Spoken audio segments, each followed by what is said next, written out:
So you think that'd be pretty simple, right? Well, it's not, because there's lots of rigging going on.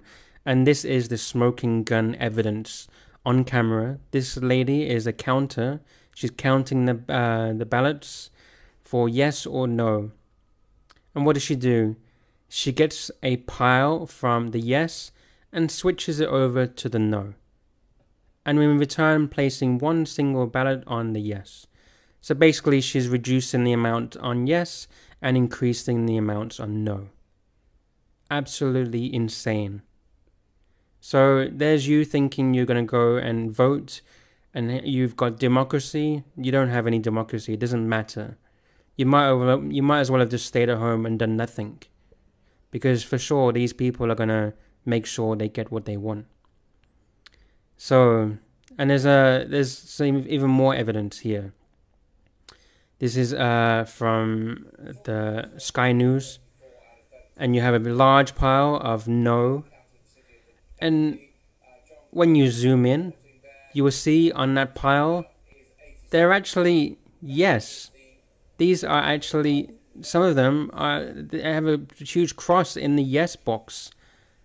Here you go, yes. So why is this on the huge no pile? And if that wasn't enough for you, we have another person, a counter. And what does he do? He's filling out the ballots himself. He's placing the cross on the no box himself. Crazy, absolutely crazy. So there's no democracy. And of course, we already knew what was going to happen. We always knew all along that the UK would still be the United Kingdom. Scotland would never be allowed to depart from the United Kingdom. Put a rubber band. What is this guy doing? He's looking all around. Look at him looking all around. Did someone see me do that? He was completing the essay on why Scotland should or should not be independent. I mean, it's pretty ridiculous.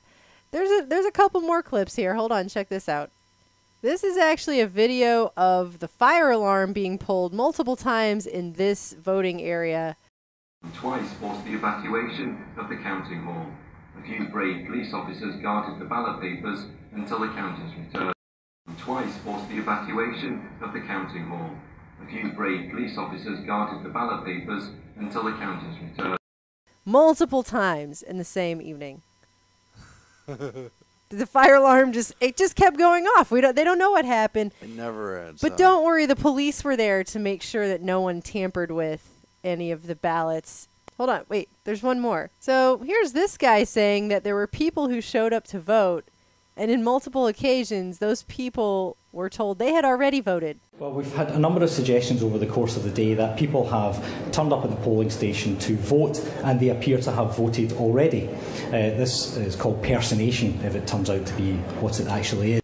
We have authorities investigating rather quickly allegations of voter fraud into this Scottish referendum in Glasgow.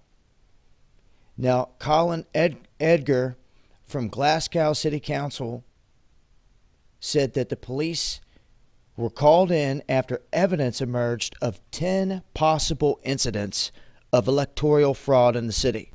Now, instead of focusing on stacks beyond stacks that are checked yes, that are in the no bin, which is a huge, huge problem here, as I show in this video, in a woman who made a huge mistake, what they're focusing everyone's attention on is people showing up voting twice. Personation is what they call it, where someone shows up and their name's already checked off.